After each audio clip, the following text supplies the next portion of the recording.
Sortir de sa bulle. L'évangélisation, un style de vie. Rebecca Piper.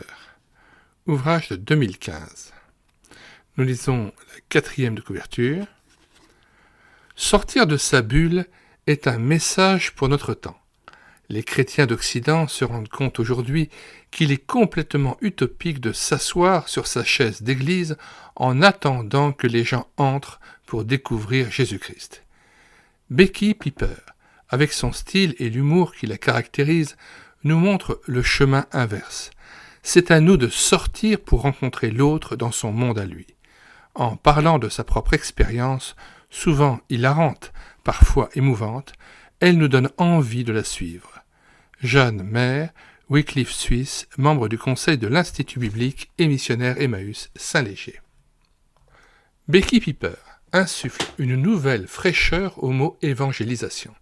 Elle le dépouille des clichés habituels et nous invite à nous joindre à elle dans cette tâche joyeuse. Le moment est parfait sur le plan stratégique en cette période de l'histoire, où les spiritualités à la mode érodent ce qu'il y a de distinctif et d'unique dans la personne de Jésus et dans le fait de le suivre. Becky Piper réussit son pari. Elle donne clarté et souffle nouveau à l'immense privilège et à la tâche urgente de l'évangélisation. Eugène H. Peterson, professeur émérite de théologie spirituelle, Regent College, Vancouver, Canada. Dans une francophonie occidentale laïque, où la foi est de plus en plus confinée au domaine intime et personnel, témoigner de Jésus-Christ devient un défi grandissant pour bon nombre de chrétiens. Au travers de son approche sincère et personnelle, et avec beaucoup d'illustrations, Becky Piper montre une voie nouvelle pour témoigner avec authenticité et sans se culpabiliser. Ce livre demeure donc l'un des plus pertinents pour notre époque. Colin Donaldson, secrétaire général des groupes bibliques des écoles et universités Lausanne, Suisse. Nous présentons maintenant l'auteur. Rebecca Manley Piper est fondatrice de Salt Shaker Ministry, un ministère centré sur la formation à l'évangélisation. Membre du Conseil international du Comité de Lausanne, elle y coordonne les activités liées à l'évangélisation. Elle est également membre du Conseil international des GBU et du Conseil pour l'évangélisation au Billy Graham Center de Wheaton College. Ces livres, dont plusieurs seront coédités en français par les éditions Emmaüs et les GBEU, entendons par là les groupes bibliques universitaires, se sont vendus à plusieurs millions d'exemplaires dans le monde. Nous mettons dans les commentaires de cette vidéo la table des matières de cet ouvrage ainsi que son lien de téléchargement.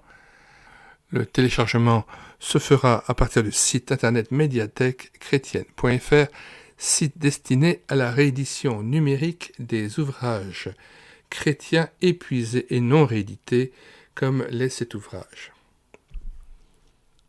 Il est évident aussi que si cet ouvrage venait à être réédité, nous le retirions immédiatement de médiathèque-chrétienne.fr, afin de ne pas créer une distorsion de concurrence. Nous vous invitons donc à vous rendre sur le site internet médiathèque-chrétienne.fr afin de voir les dizaines d'auteurs, les centaines d'ouvrages que nous avons déjà numérisés et mis à nouveau à votre disposition. Si vous voulez savoir quels sont les nouveaux ouvrages que nous numérisons et présentons sur cette chaîne YouTube, les cantiques que nous mettons en parole en vue de nourrir notre louange individuelle ou en assemblée, les audiobooks que nous prenons en charge ou les BD ou albums que nous lisons avec caméra de vidéo, eh bien abonnez-vous à cette chaîne YouTube et écoutez sa parole.